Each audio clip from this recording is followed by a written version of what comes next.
durchgesetzt und zugleich eben dadurch in die höchste Verbindlichkeit.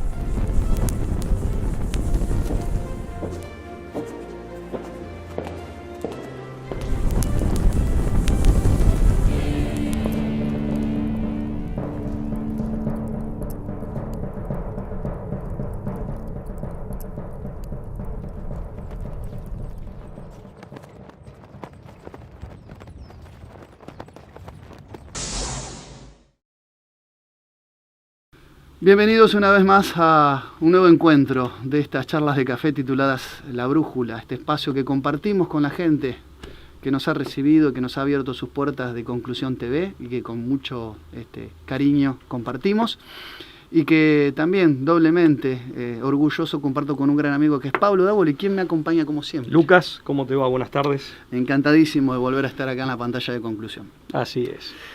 Muy bien, este programa ustedes ya lo saben, pero se los recordamos, se consagra a la Virgen de Schoenstatt, que es madre, que es reina y es educadora. Siempre nos ponemos bajo su manto de protección y amparo para realizar esta empresa, esta campaña, esta misión.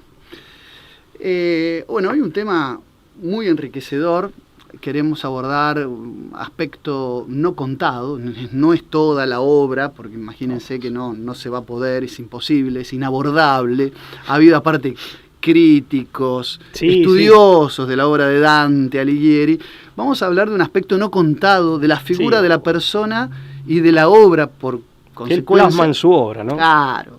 Del gran, ¿no?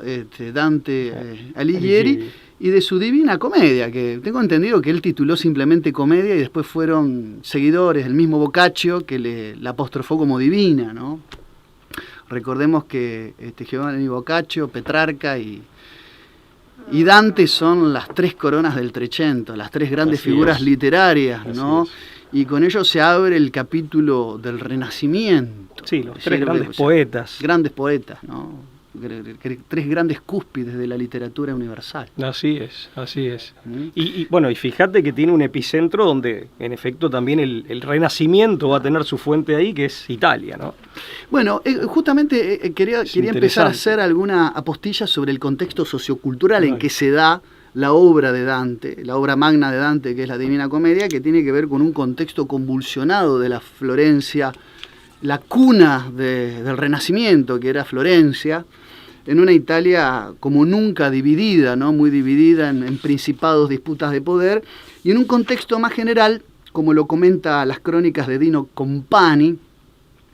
Ese contexto estaba también signado por la reciente derrota de lo que eran los ejércitos gibelinos a posteriori de la muerte de Federico II de Hohenstaufen, del que hemos hablado reiteradas veces en este programa. Es decir, para la década de 1250 muere Federico II de la casa de Suabia, de la familia imperial del Sacro Imperio Romano Germánico, y junto con ello se desmorona internamente el gibelinismo, que después empieza a tener derrotas que se siguen en lo militar, pero primero fue anímico y moral la derrota. Por supuesto. Por eso aparte, se le llamaba a Federico el último gibelino. Así ¿no? es. Sí, y no es solamente un problema político. O sea, la lectura moderna de que se trate únicamente de un problema político es, digamos, muy reduccionista. No, eran dos modelos teológicos, filosóficos, dos concepciones del mundo que de vida, ¿no? Finalmente de vida. Estaban en colisión.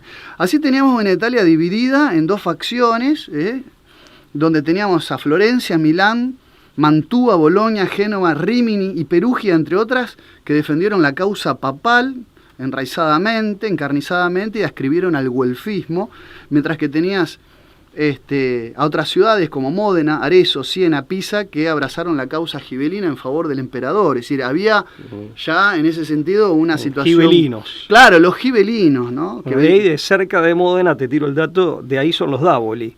Ah, mira. De ahí venimos los Dávoli. Y bueno, eso se llevan la sangre, ¿no? Eso puede ser.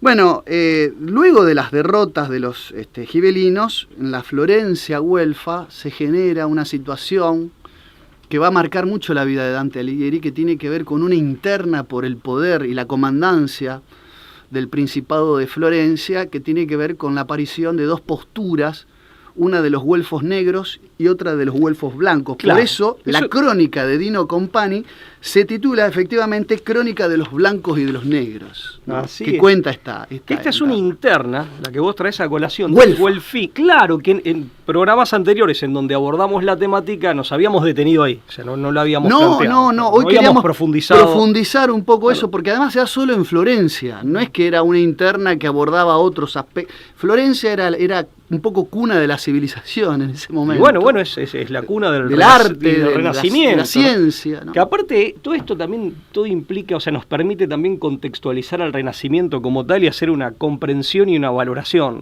Claro. del significado y del sentido del Renacimiento. Ujú. Bueno, en este contexto, obviamente, liderados por la familia Cerchi, estaban los güelfos blancos, que era un estamento nobiliario que tenía dos características. Una, la inclusión del popolo, del pueblo, en la toma de decisiones. Bien. Y además quería, luego de la derrota gibelina, un acercamiento entre el papa y el emperador. En cambio, los güelfos negros eran muchísimo más elitistas, estaban encabezados por la familia Donati, y buscaban romper directamente con el emperador, es decir, declararse enemigos frontales y perpetuos de las familias emperatrices. Eran maximalistas. Es que instalan la papolatría de la que hemos hablado tanto. Son los güelfos negros los que instalan una concepción papolátrica mucho más del radicalizada. mundo. Mucho más radicalizada. Entonces, claro, tanto Dante como Company, contemporáneos ellos, eran de la facción de los güelfos blancos.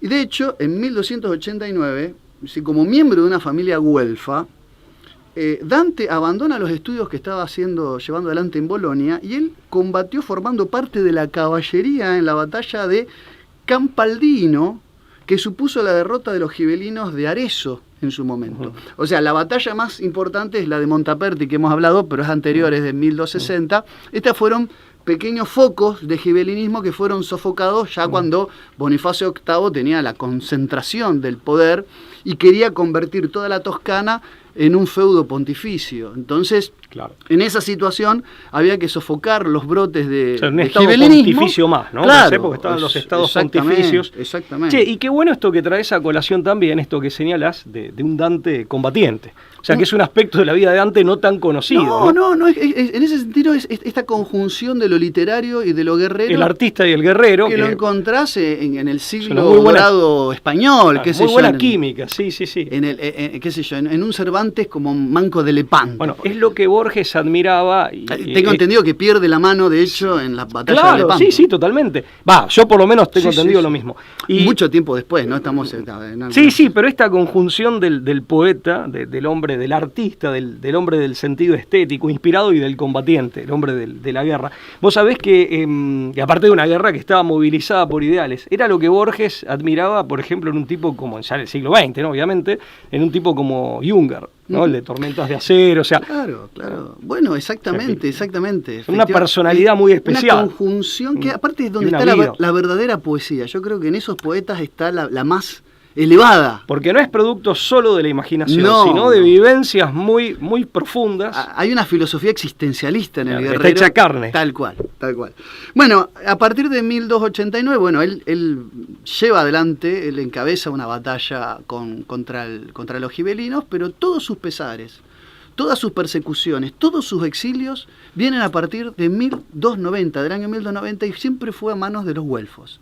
Esto es muy interesante y muy significativo para la escritura de la Divina Comedia, y por ahí la gente, los invitamos a que investiguen Vamos este a explicarlo capítulo. bien, si no van a pensar que Lucas No, lo quiere hacer no. del bando gibelino, pero en realidad hay toda una explicación No, que efectivamente. creemos muy consistente. Cuando gana esta batalla, justamente por esas victorias, los güelfos blancos logran alcanzar el poder en Florencia y logran un gobierno de coalición, ¿no? A través del famoso Concilio de Cento, que incluía a las clases medias, porque no eran clases, no eran estamentos feudales, pero sí, había un gobierno ampliado, inclusivo, sería hoy un término apropiado. Sí.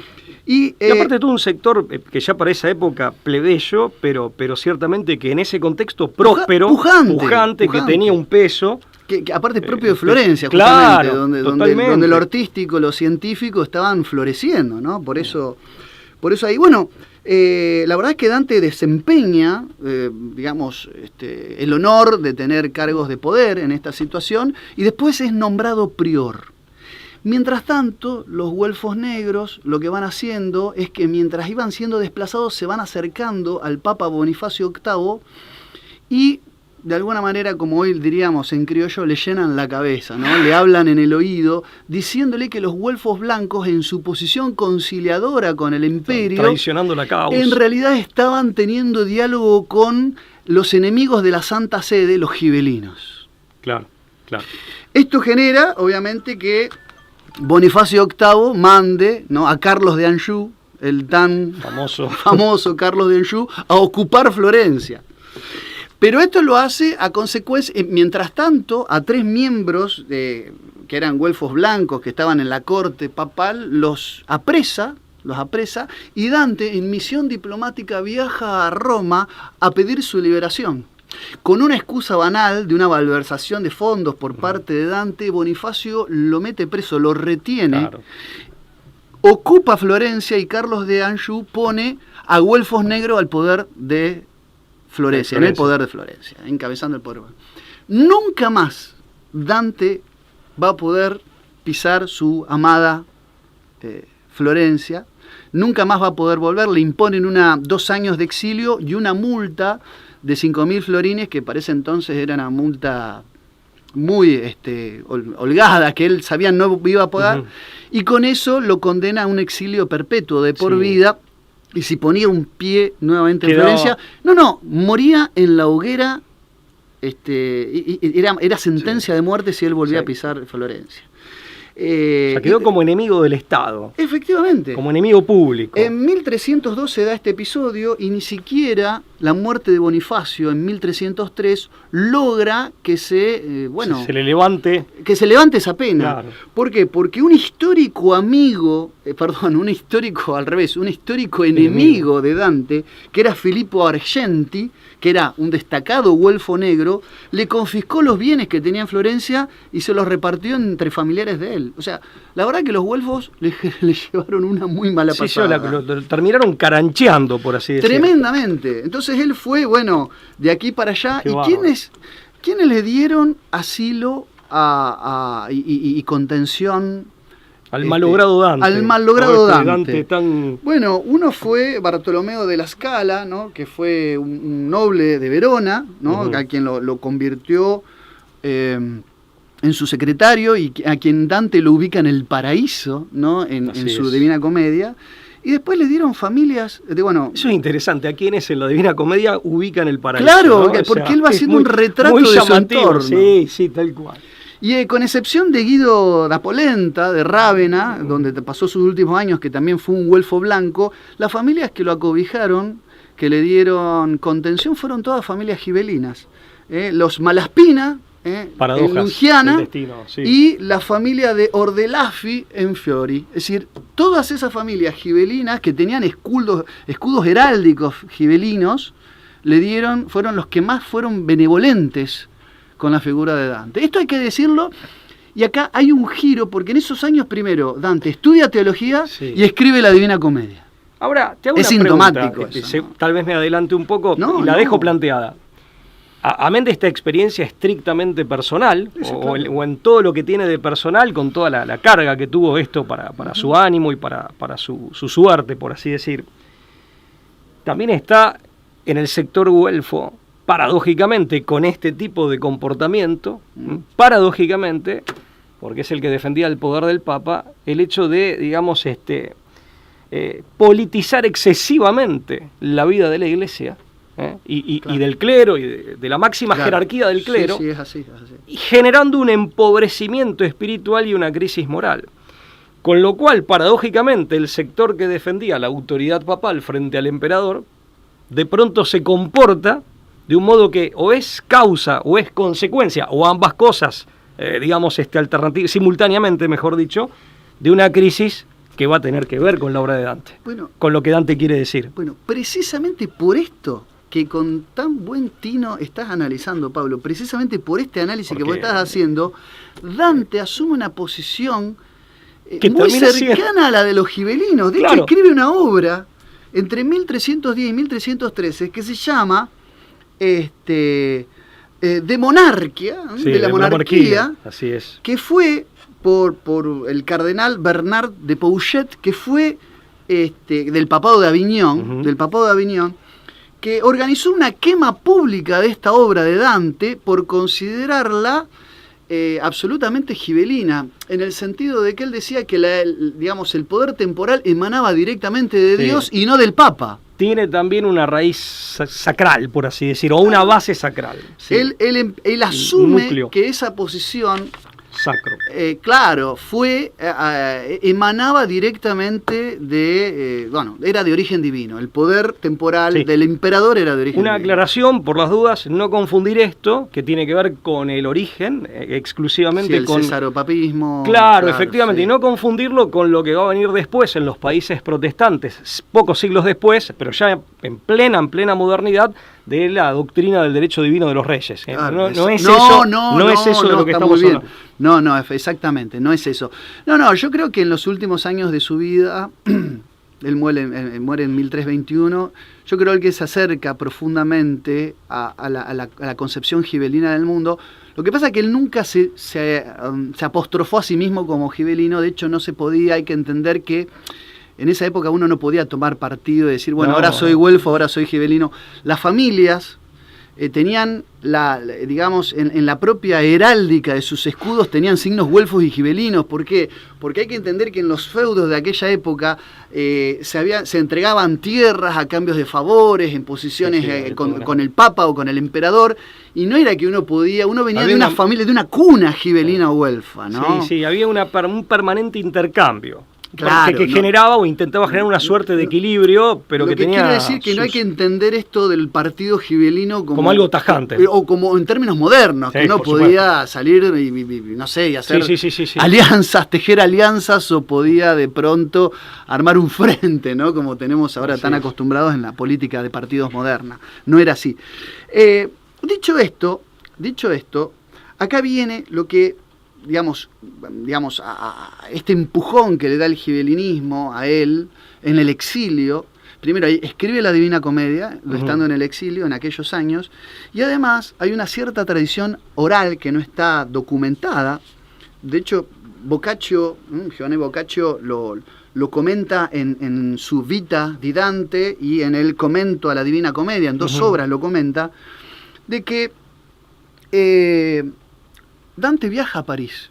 Entre los años 1308 y 1310 viaja a París, y donde parece haber tenido, esto es lo que no cuenta Boccaccio, pero sí cierta tradición oral, parece haber tenido contacto con el jefe, el líder, el gran maestre de la Orden de los Caballeros Templarios, Jacques de Molay, poco tiempo antes de ser quemado en la hoguera. Es decir, no es un dato que podamos hoy demostrar con una fuente documentada, insisto, pero hay ciertas tradiciones orales que llegan a nuestros días. Incluso hay después quiero que vos hagas algún comentario, cierta lírica trovadórica que cuenta este acercamiento de Dante a las órdenes de caballería, que mira con buenos ojos a las órdenes de caballería y que parece haber mantenido una reunión poco tiempo antes, más particularmente en 1314, cuando Clemente V, el papa que sucede a Bonifacio, junto con el rey de Francia, Felipe el Hermoso, condenaran, persiguieran, acusaran de herejía a la orden de los caballeros del Temple y quemaran a su máximo referente en la hoguera, aquel viernes 13, ¿no? De ahí esa fecha tan emblemática. Como fecha nefasta, ¿no? Como fecha de mal agüero. Como fecha maldita. Sí. De hecho va como un día maldito. Parece ser que que fue quemado frente a Notre Dame, el gran maestre de los templarios, y que frente a sus verdugos anticipó y vaticinó la muerte de estos dos. Esto es muy sintomático. El resto de los templarios, aparte, reciben refugio, o digamos, se exilian y se refugian en Inglaterra. Y esto va a tener mucho que ver con la deriva, digamos, política posterior de Inglaterra, tan particular. ¿no? Sí, efectivamente. Bueno, lo cierto es que según se cuenta, según se cuenta esta tradición oral, insisto, que ya ahí no tenemos un rastro documentado, el gran maestre que además falleció, digamos, con todos sus compañeros de la isla de los judíos de Sena, era el lugar donde se alojaban. Cuando Dante muere, la Divina Comedia estaba inconclusa por algunos cambios que había introducido en el final a causa de la muerte de Jacques de Molay. Y 8 meses después de su muerte, según cuenta incluso dijimos varias fuentes, pero que son de tradición verbal más que nada, se presentó, es decir, Dante se presenta, se le aparece en su sueño a uno de sus discípulos, Piero Ravignani, y le indicó en qué nicho de un muro dentro de su casa estaba escondido el final de su libro. Y Ravignani corrió a la casa de Dante y junto con su hijo Jacopo Alighieri hallaron los cantos faltantes que incorporaron a la Divina Comedia. Es interesante esto, ¿no? Porque la verdad es que cuando Jacques de Molay, anticipa que sus verdugos iban a morir el mismo año que él, efectivamente ambos mueren en el mismo año, y Dante Alighieri los ubica a uno como en el infierno, ¿no? Es decir, le dedica un verso al rey de Francia, y al otro lo pone como el nuevo Poncio Pilato, y lo ubica en un estamento muy, muy bajo del purgatorio, ¿no? Es un nuevo Pilato. Esto es sintomático porque se refiere a de alguna manera y subrepticiamente a la muerte de Jacques de Molay. Hace una valoración. Una valoración negativa de los verdugos. De estos personajes. Sí, a ver, hay una realidad también que vos lo anticipaste. En definitiva, Dante pertenecía a la organización iniciática o al grupo iniciático muy famoso, muy célebre, de los Fedeli d'Amore. Los Fedeli d'Amore. Fedeli d'Amore, que en efecto recogían, digamos, son trovadores y poetas, al menos exotéricamente, y esto desde ya, que es muy genuinamente, pero hay todo un esoterismo detrás. Es un capítulo maravilloso. Sí, espectacular, pero exotéricamente ya de por sí es riquísimo, como obra literaria, toda la tradición del honor caballeresco y la exaltación de la mujer. La exaltación de la mujer, y la mujer como factor, digamos, soteriológico, es decir, la mujer como figura salvífica, como figura redentora, y todo este ideal caballeresco que siempre gira en torno a una figura femenina, ¿no? Bueno, en caso de Dante, Beatrice, ¿no? Claro, Beatrice, que era una mujer real esa, Sí, es una mujer real, pero que comparan la relación como un viaje órfico. Sí. Digamos, de Dante que rescata a Beatrice como Eurídice es rescatada del inframundo por Orfeo, ¿no? Hay como una comparación ahí muy singular. Era una mujer que él había conocido en su adolescencia, que finalmente se casa con otro hombre, entiendo que con un florentino, un hombre de fortuna. Muere muy jovencita, a los 25 años. Entiendo que sí, pero él la ve, digamos, cuando era muy jovencito, digamos, la ve después ya casada. Claro. Digamos, seguramente por todos estos avatares de la guerra, el exilio, etcétera, ¿no? Las misiones diplomáticas que lo mantuvieron alejado de su Florencia, de su pago, digamos, ¿no? De su patria chica. Fíjate que es interesante porque, de hecho, Dante era grado Kadosh, que en hebreo significa santo, ¿no? Se puede traducir puro, por ¿no? ¿También? Sí, también, efectivamente, era grado Kadosh de esta organización iniciática, Fedeli d'Amore, que tenía, digamos, 7 grados, que no debe ser confundida con una secta, ni tampoco tenía la estructura de una logia masónica. De hecho, eso sería un error garrafal. No, al revés, la masonería después incluso toma del propio Dante mucho elemento con el que organiza sus escalafones y sus escalones, pero son elementos que en todo caso se toman, digamos, en un sentido puramente formal o meramente digamos, simbólico y organizacional. René Guénon lo estudia, pero con sentidos diferentes, ¿no? Con sentidos diferentes, en gran medida inmanentizados o vaciados de su sentido originario. Pero en efecto, sí, son todas aclaraciones que hay que hacer porque evidentemente es lo que yo te decía también de la doctrina del derecho divino de los reyes, que no tiene nada que ver con el gibelinismo. Pero se puede confundir. Claro, porque en el fondo sí se habla de una suerte de basamento sacro propio, bueno, en el caso del derecho divino de los reyes es mucho más, pero en realidad el gibelinismo, y esto cabe aclararlo, lo entendía como algo que elevaba la dignidad del poder político, no necesariamente en desmedro del poder religioso o de la autoridad religiosa, pero esta elevación en jerarquía, digamos, o en dignidad, implicaba una mayor peso de responsabilidades. Claro. O sea, no al revés, que es lo que hace la doctrina del derecho divino de los reyes, que lo que instaura es el capricho del rey. Pero bueno, del monarca. Más allá de eso, sí, como para decir, en realidad esos 7 grados iniciáticos que tenían los Fedeli de Amor en lo esotérico, en su estructura interna y en su constelación de sentidos y de símbolos que eran, digamos, secretos, fíjate que coincide, son los 7 grados de la iniciación, que tradicionalmente las corrientes esotéricas, en definitiva presentan, las 7 artes liberales y los 7 cielos planetarios. O sea, hay una... decir, el trivium y el quadrivium estaban representados en esos también los 4 y 3, 7. Las artes liberales, claro.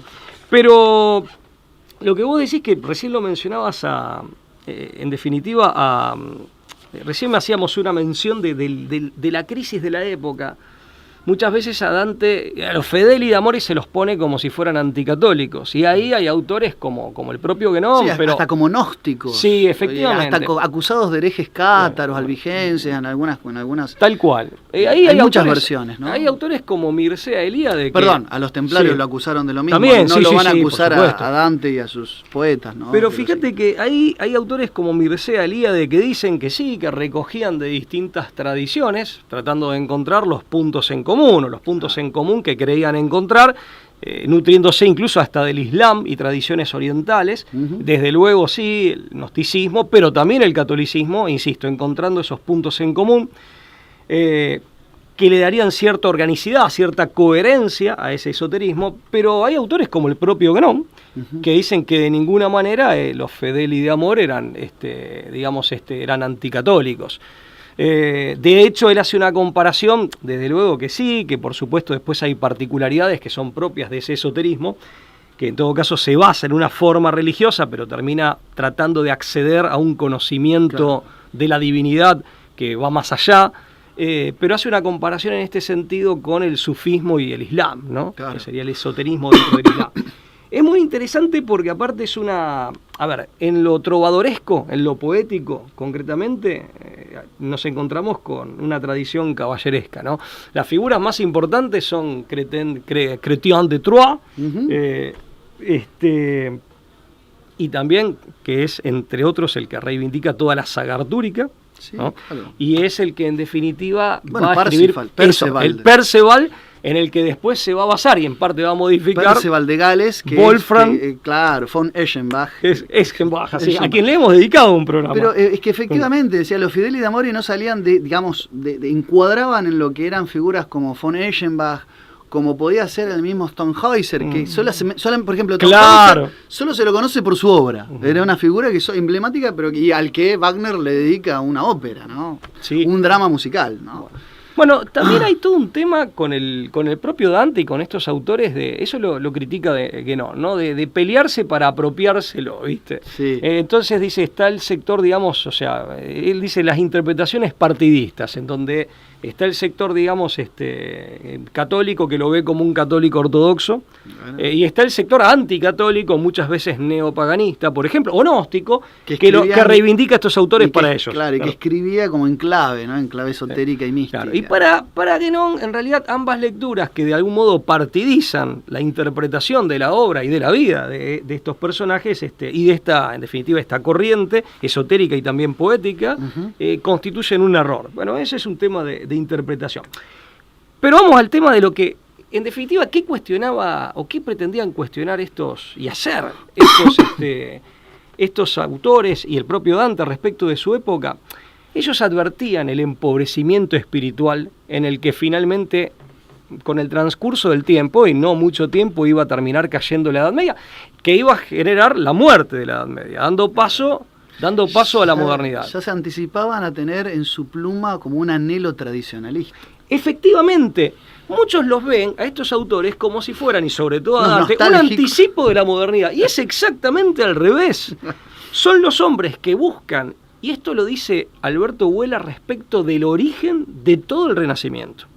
Respecto del origen de todo el Renacimiento, que lo ubica digamos, entiende que es más bien un último estertor medieval de lo que quedaba vivo del medioevo, de esas brasas que quedaban encendidas y pretendían volver a ser llamas, y no como, digamos, una suerte de anticipo de la modernidad o de inicio de modernidad. Vuela dice que es un intento desde el arte de despertar las almas, a través de la poesía en lo exotérico, pero de un significado profundo y de todo un lenguaje secreto vehiculizado por la poesía en lo esotérico. Que ahí, de algún modo, retoman, fíjate que Bates, los poetas en la antigua Roma eran al mismo tiempo, eran poetas. Claro, sí, ¿no? eran. De hecho, eran profetas, perdón. Y de hecho, la palabra carmina podía significar versos, pero también encantamiento, y viene de karma, que significa acto ritual. En definitiva, vuelven a tratar de despertar las almas y las conciencias desde lo artístico. Que insisto, esto que se ve claramente, o que Guénon y muchos otros autores ven claramente en Dante y en toda digamos, estos trovadores de los Fedeli d'Amore, en realidad Vuela se lo aplica a todo el Renacimiento, al menos en sus inicios. Es decir, tratar desde el arte de generar un impacto. ¿Qué se había perdido? Se había perdido el sentido profundo de lo mistérico, y acá entramos sí en lo esotérico. Esto Dante lo expresa muy bien. Bueno, vos fíjate que Guénon, en esa obra que escribe en 1925, el esoterismo en Dante, o el esoterismo de Dante, así se llama la obra, dice que Dante, en última instancia, más allá de las acusaciones de herejía que iban y venían, fue ante todo un buscador de la experiencia metafísica del ser. Claro. Y eso es lo que lo constituyó efectivamente en alguien que sí que escribió en clave y que había que entender que había una interpretación que él mismo dice y revela que había que hacer. Él dice, hoy voy que avete el intellecti sani, mirate la doctrina que esconde sotto in velame deli vecis strani. Dice, vosotros que tenéis intelecto sano, mirad la doctrina que se esconde bajo el velo de los versos extraños. Es decir, él mismo estaba ya anticipando que la Divina Comedia no había que leerla ni interpretarla literalmente, sino en todo una interpretación profunda. Ahí está. Digamos, te pueden pasar dos cosas. Que sea, si haces un caso en el cual si haces una interpretación literal de este tipo de literatura, la encuentres ininteligible, o sea que no sabes qué dice, y decís no, porque no manejas las claves de sentido, las claves semánticas del lenguaje secreto, o al revés, que tenga un doble sentido, no necesariamente antinómico, pero que son como las capas de la cebolla, es decir, un sentido superficial tal cual. Y un sentido profundo que no necesariamente contradice al primero, pero que lógicamente es un sentido superior. Sí, porque más claro, rico. Guénon se lamenta que los primeros en descubrir este sentido esotérico, ocultista, que se podría presentar en el buen sentido del término. En un sentido, claro, sí. En un sentido más... Guénon utiliza el término ocultista, pero en un sentido despojado amplio, de las connotaciones negativas que puede tener. Dice que son Rossetti y Arox. Los primeros en descubrir, enseguida se apresuraron por prejuicios de la época a endilgarle una connotación herética, ya sea paganista o ya sea cátara, o gnóstico cátara. Sí, sin advertir una lectura política. Decía, para no tener problemas con la iglesia, utilizaron este lenguaje, y no era eso en realidad. De eso se queja de Guénon. Es decir, los mismos que encontraron esa huella esotérica en la obra de Dante fueron los mismos que no supieron sacar el profundo valor que eso tenía y la politizaron anticipadamente, porque estaban por tener una mirada plagada de prejuicios, miope, ¿no? Pero que son propios de la modernidad, que en definitiva el marxismo va a llevar al paroxismo con su economicismo, de pensar que o hay motivaciones económicas que serían las verdaderas o las auténticamente decisivas, o son políticas. O sea, el marxismo lo conduce a lo económico, pero ya en toda la modernidad y con anterioridad al marxismo se piensa todo en términos políticos. Y de hecho la introducción de la política, y eso lo deja en claro Dante, es uno de los problemas, en el sentido de darle una mayor prevalencia a las motivaciones políticas y a los intereses políticos, es una de las causas, o es mejor dicho, la causa principal que generaba la pérdida de espíritu, que acá Guénon dice que en árabe se dice baraká, es por la intrusión política, Con lo cual, ¿qué sucedía? Se genera un vaciamiento de sentido, se pierde el sentido de lo mistérico, que sería la parte más profunda de la religión y la que finalmente conduce al esoterismo, Y así, finalmente, lo que te queda es una iglesia que se amenaza a sí misma con quedar vaciada de su propia vida espiritual. Es muy interesante eso, porque es muy interesante por lo trágico del fenómeno. Esa pérdida del espíritu, en definitiva, es una denuncia que él está haciendo, pero no en contra de la iglesia ni del cristianismo, sino a favor del mismo. Claro. Pero contra los exponentes de la época y un fenómeno de la época. Claro, lo que dice, una corrupción, es eso. Exactamente. Una corrupción. Lo que dice Guénon es que, claro, todo este acercamiento, ya sea a ese misticismo impreso en la obra de Dante, que no debe ser tomada ni a la ligera, ni mucho menos literalmente, y toda esta cuestión del título de Imperialis Principatus, que aparecía, digamos, en la misma figura de Dante, dice que muestra una clara inclinación de Dante, que es lo que decimos al principio, al poder imperial. Pero dice que, claro, tiempo después la masonería escocesa toma el símbolo del Sacro Imperio, calificando a los miembros de los consejos supremos de los distintos orientes como dignatarios del Sacro Imperio, y sí lo utilizan esto en contra de la iglesia. O sea, la masonería sí toma todo el simbolismo que Dante le había impreso a la Divina Comedia, pero esta vez sí en clave anticatólica y finalmente anticristiana, ¿no? Pero en un primer momento en la masonería inglesa anticatólico. Efectivamente, ¿no? efectivamente. Fundamentalmente anticatólico. Es interesante que... Y antirrománico, ¿no? Pero bueno. Bueno, el Sacro Imperio es todo eso, es romano y germánico, ¿no? Las dos cosas. Pero fíjate qué es eso, la pérdida del sentido profundo de los misterios que genera una corrupción, que no debe ser entendida tampoco meramente en un sentido político. Para ponerlo en términos más sencillos, yo diría que es el problema de la inmanentización, del inmanentismo, y de un antropocentrismo ante todo existencial más que ideológico, en cuanto a la focalización de tus intereses. Esto que dice Dante también, fíjate vos, lo dice Guénon respecto de Dante, conservás la simbología, toda la constelación de símbolos, pero ya, digamos, en términos junguianos es poco lo que despiertan en vos, esto lo agrego yo, y en términos del propio Guénon, y dice, y esto es lo que Dante está denunciando, ya nadie recuerda bien qué significan esos símbolos, y por lo tanto nadie puede experimentar nada a partir de ellos. Esto también es interesante, que fíjate vos, se da también con la iconoclastia, que sea primero en corrientes protestantes, pero que finalmente llega al catolicismo en cuanto a la simbología que hace el enriquecimiento artístico, al embellecimiento de los templos y de las expresiones religiosas. Fíjate que todo tiende a una simplificación, ¿no? Pero una simplificación que es empobrecedora. Tal cual.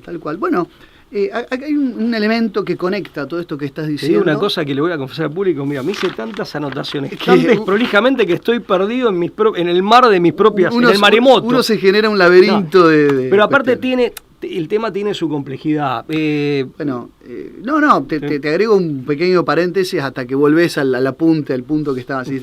Desde una interpretación hermética, dice René Guénon, que es un poco el padre, es decir, del tradicionalismo, es decir, padre de cierto orientalismo, estudio del orientalismo, del que Mircea Eliade nunca termina de confesar que es un discípulo de Guénon, y también padre de la tradición perenne que Évola sí le reconoce, aunque le achaca su conversión al Islam, ¿no? Su conversión al Islam y posterior, sí, de hecho las últimas palabras de Guénon parecen haber sido Alá, pero además Évola le critica cierta fascinación o deslumbramiento por la masonería, que Évola llama la inversión del gibelinismo. Porque la masonería desde la perspectiva eboliana es inmanentista, lo que, claro, toma la simbología, pero como cáscara vacía. Évola la llama y es contrainiciática. La inversión del gibelinismo. Pero Guénon dice, desde una interpretación hermética, el infierno, o sea, hace la doctrina de los mundos de Dante, representa el mundo profano. Es decir, los güelfos peleando por el poder podrían tranquilamente ser. Dice, el purgatorio se corresponde con las pruebas iniciáticas y el cielo es la morada de los perfectos, en quienes se encuentran... Bueno, ahí hay una reminiscencia cátara, ¿no? Los perfectos, los buenos hombres. La morada de los perfectos. Donde se encuentran, obviamente, reunidos y llevados a su cenit la inteligencia y el amor. Fíjate qué interesante esta interpretación. Hay en este aspecto, y dice, y en clave iniciática, con un talante, hay un talante joanita, en el sentido de que San Juan es el padre de la iglesia interior, como San Pedro... La iglesia esotérica. Claro, como Pedro es el padre de la iglesia exterior o exotérica. Dice, Dante tendría así como un rol, es decir, con esa lírica trovadórica de la que hablábamos, de un poeta que reveló ciertos secretos en torno, este sería el camino de iniciación del Grial, revelado por Jacques de Molay en esa famosa reunión que tuvo... Si le cabe a de Molay eso, ¿no? pero es una interpretación. Ahora, es una interpretación. Perdido, ¿no?, el misterio o el sentido profundo del misterio, vaciados los símbolos o desfigurados los símbolos, porque han quedado vaciados de sentido. En más de una oportunidad. Y perdida ese espíritu, en el sentido, por lo menos lo interpreto yo, de espiritualidad, si a eso le llamábamos iglesia joanita, de Juan, de San Juan, joanita, interior, bueno, ¿no? Finalmente con el transcurso del tiempo lo que te podría quedar en su lugar no solo es ese vacío, porque los vacíos finalmente se ocupan, te queda la Deep Church, la iglesia profunda, parafraseando la idea del estado profundo de la que habla Monseñor Viganò. Se me ocurre, es una suerte de concante, o sea, de descripción de lo que tal vez sea un proceso, desde luego que gracias a Dios no irreversible y gracias a Dios también no completo, ¿no? Por supuesto, no integral. Acá siempre las aguas se mezclan en la historia, ¿no? Permanentemente. Ahora, vos sabés que vos decías el tema del... Hay un autor, Luigi Valli, que trata de descifrar ese lenguaje secreto. Y Guénon lo valora, el lenguaje secreto de Dante y de los Fedeli de Amore. Tarea no fácil, ¿no? No, claro, Guénon lo valora, pero le dedica un par de artículos que están en un libro que es una compilación de artículos que se llama El esoterismo cristiano de Guénon, aunque le hace muchas críticas, pero le valora cómo interpreta, cómo descubre que en efecto hay un lenguaje iniciático secreto, y cómo interpreta ciertas figuras, ciertos tópicos, ciertas palabras. Y vos decías recién el tema del amor, por eso me quise detener ahí y decir, el tema del amor es fundamental, porque el amor, justamente, y esto yo una vez lo había leído en Serrano, en Memorias de él y yo, es la no muerte, ¿no? El prefijo A como negación, como negación, bueno, y mort. El concepto de amort que Miguel Serrano tanto ha desarrollado, ¿no? Viene del amor griego, mor sí, muerte, entonces, digamos, el amor como la inmortalidad, como lo opuesto a la muerte. Como lo opuesto a la muerte, la doctrina del amor, claro, ¿no? Así lo llaman. Él le llama así, y etimológicamente el griego es a, el prefijo que indica, digamos, justamente lo contrario, o la ausencia de, o lo contrario de, mor de muerte, que a su vez viene del sánscrito, esto te va a gustar, amara y amrita, ¿no? Del sánscrito.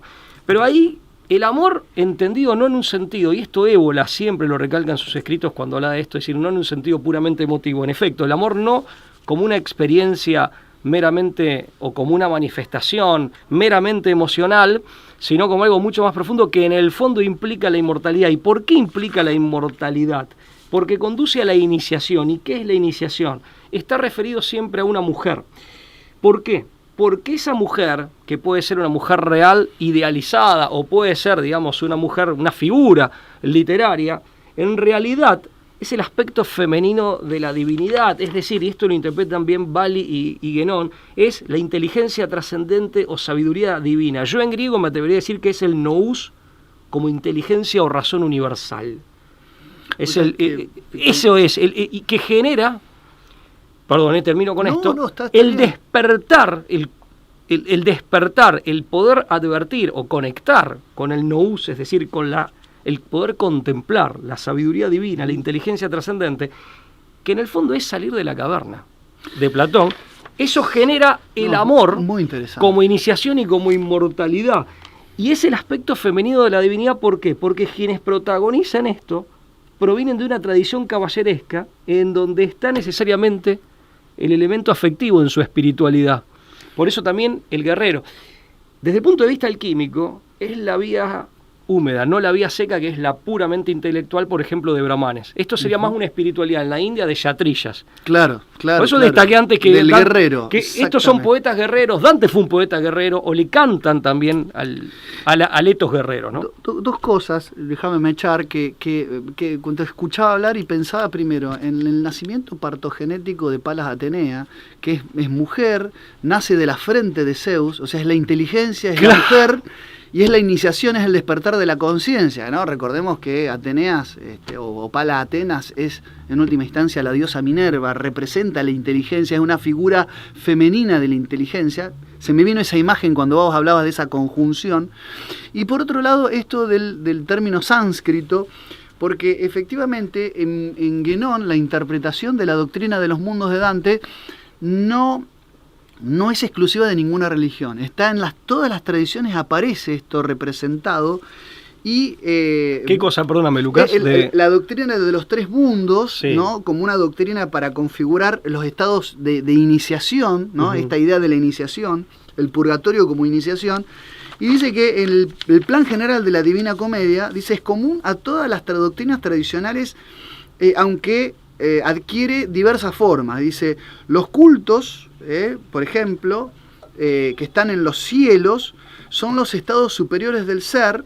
Los infiernos, como su nombre lo indica, son los estados inferiores. Entonces, para el hinduismo, por ejemplo, el sattva era la luz, los rajas eran el purgatorio, que tenía que ver en un sentido de amplificación horizontal, y las tamas eran los estados infrahumanos, también vinculados con los apetitos inferiores. Fíjate que en realidad también en las fuerzas doctrinas ínferas, las fuerzas ínferas de Ébola. Cuando Ébola habla de las fuerzas ínferas, que las relaciona aparte con...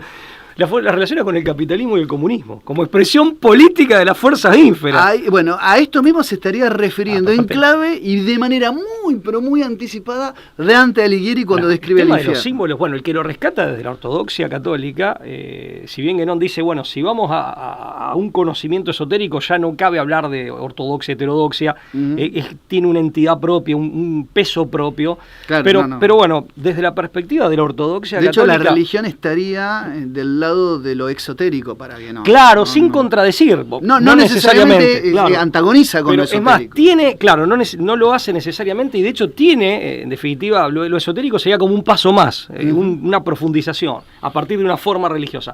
Eso es discutible también, pero el que rescata así desde una perfecta consonancia con la ortodoxia católica, o desde la ortodoxia católica, y es un autor que aquí en Argentina lo hemos mencionado en nuestro programa anterior, lo volvemos a mencionar y a saludar, es el doctor Rafael Bredio Beit, el que lo trabaja mucho, es Guillermo Guénon de Roussel, autor franco-argentino. Claro, que habla de justamente, digamos, todo el mundo simbólico del hombre medieval, que se pierde. Que era eminente en el contexto de la cristiandad, todo era símbolo, todo era interpretado como símbolo, la naturaleza, las estructuras y las figuras políticas, la institución, o sea, todo era interpretado como símbolo. Tiene claramente, aparte, para mí, una raíz claramente platónica todo eso. Por eso, de hecho, lo tenía. Por eso está muy vivo en el pensamiento de Agustín, aunque ya de pronto en un pensamiento más de cuño aristotélico como el de Tomás ya no está tan presente. Déjame decir esto nada más, siempre se nos queda corto el tiempo. Atendiendo a que se nos está terminando el tiempo, hacemos unas reflexiones finales, pero... me quedo con la idea creo que vale la pena subrayar la idea de las capas de cebolla, para decir, bueno, hay sentidos que no se contradicen, que son profundizaciones. El mismo Dante asume que tiene su propia obra, ¿no? Así es. Vos mencionaste antes a Dino Compagni, es el que hablaba de la Madonna Inteligenza, o sea, en definitiva, la señora inteligencia, y acá todo esto se veía reforzado en distintas tradiciones, este aspecto femenino de la divinidad, el rayo celeste, que cautiva a los hombres, que despierta la conciencia humana. Shakti en la India, que justamente es una divinidad adorada por los yatrillas, la casta guerrera. Bueno, Guénon trae acá la Shekinah hebrea como algo que de algún modo expresa eso, ¿no? Ese principio femenino. Claro. Sí, hace toda una comparación en el libro de la cábala y la caballería, incluso con una raíz, digamos, etimológica que se parecen, ¿no? Pero acá creo que hay que destacar, sobre todo en su advocación o en su manera de mencionarla de la rosa mística en las letanías, la figura de la Virgen María tan presente en un contexto cristiano católico, que no es simplemente una expresión exotérica de este principio femenino, sino que en algún sentido que habría que precisar teológicamente, es mucho más que eso, es la encarnación, desde luego. Es la ontologización, es la personificación humana de un principio, en definitiva, que tiene un origen divino. Y dejamos a los teólogos la definición precisa de la relación, pero no es simplemente una expresión exotérica. Sí, no hay que entender, y esto para mí, ¿no? Eso por lo menos desde claro, es decir, como la tradición cristiana, Pablo cree... ¿O es la manifestación más perfecta, disculpame, de ese principio? Como el cristianismo parte de una verdad revelada, no hay que entender lo esotérico como mero ocultamiento y por lo tanto ponerlo en una situación necesariamente confrontativa con lo revelado como tal. Claro. Sino que en la parte mistérica que forma parte integrante de esa revelación hay que entender los símbolos muchas veces más allá de una única y exclusiva interpretación. Ahí está, ¿no? Y lo dijiste, la palabra clave es esta, porque yo dije, bueno, una realización del principio, la manifestación más perfecta de ese principio, al que se le atribuye carácter femenino de la divinidad, que es la razón universal, el no uso, que es la sabiduría divina, pero dijiste algo que es mejor todavía y que creo que se compadece más con la teología católica. Es símbolo de eso, es símbolo de la razón universal, si se quiere, pero es símbolo vivo y personal, personificado y vivo. No es un símbolo, digamos, como una mera plasmación, como puede ser una bandera, un crucifijo o lo que fuere. Es símbolo que hacen al hombre universal del que hablaba. Claro. Tal vez esa sea la manera de expresarlo mejor, son realidades complejas. Bueno, y esto también, ¿por qué se acude al lenguaje secreto? No es simplemente una cuestión política, es que estas realidades mistéricas, tal vez para el hombre, en este estadio del hombre, aún para los iniciados o supuestos iniciados, aún para estos, en definitiva, tal vez sea la única manera que tengamos de expresarlo y de aproximarnos a ese conocimiento. Bueno, hay un montón de ejemplos más que podríamos citar. La palabra Roma, amor, que en definitiva ahí se da el efecto de San Pablo del espéculo, ¿no? No es que haya una contrariedad ahí, sino que una contradicción, sino que es el efecto espéculo del misterio, del enigma, dice San Pablo. Esa es la palabra al revés.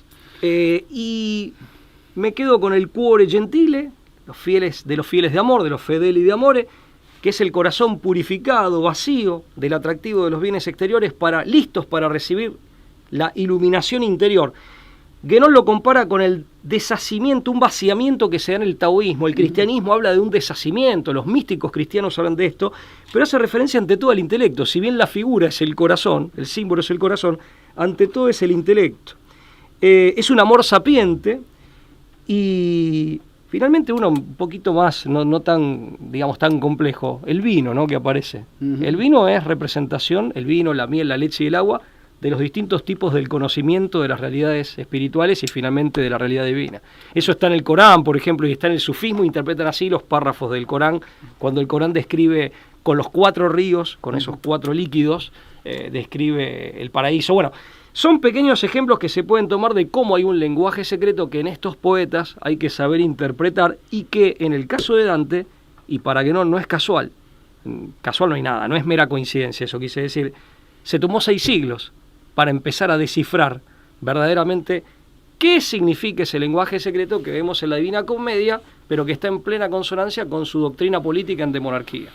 Serán muchos más los años que nos llevará a descifrar esta clave críptica en su totalidad y en su completitud. No sabemos siquiera si alguna vez será descifrada, pero este enigma, este código en clave, esta clave pletórica de sabiduría que es la Divina Comedia, nos va a acompañar siempre y cuando sepamos seguir leyendo entre líneas, ¿no? Es que ahí está la clave, porque tal vez para nuestra época tal vez quepa un esfuerzo similar. Pese a que la brújula hace referencia a estas obras, pero hace referencia desde una intelectualización. Nosotros lo estudiamos, tomamos nuestros apuntes, venimos y hablamos.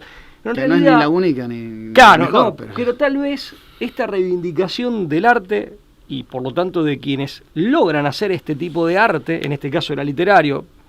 Por otro día, cuando murió Iorio, que hicimos nuestro humilde pero sentidísimo homenaje, hablamos de trovador en el sentido profundo. No fue tampoco mera coincidencia que utilizábamos esa palabra.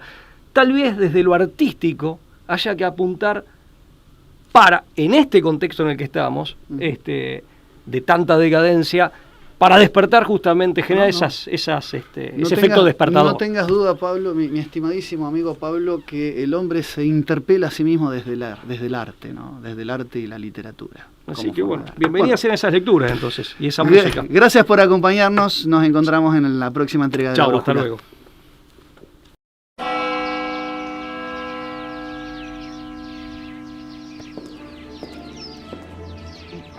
gesetzt und zugleich eben dadurch in die höchste Verbindlichkeit.